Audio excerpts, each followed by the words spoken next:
My name is Jody and I'm the editor-in-chief of Auto Trader. And if you're going to sell your car, you're going to have to take some really great shots of it first so you can make the best first impression possible to a potential buyer. So I'm going to be sharing some of the tips that I use when I'm taking pictures of the cars I review. And honestly, you can have professional equipment, but you don't need it. I'm going to use this iPhone because I think it will work perfectly fine.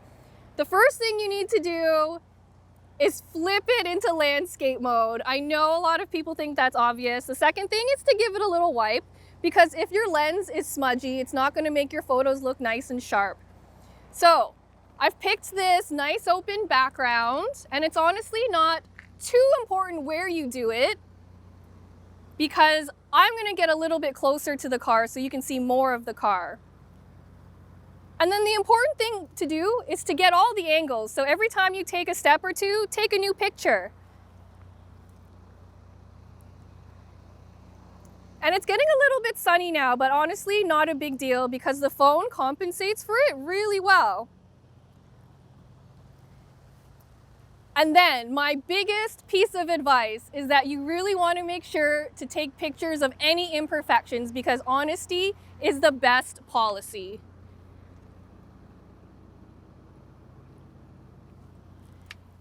So when you're ready to start taking pictures of the inside, the first thing you want to do is give it a good clean, remove any water bottles, make sure you've dusted all the surfaces, because again, you want to make sure it looks clean and spotless for a potential buyer.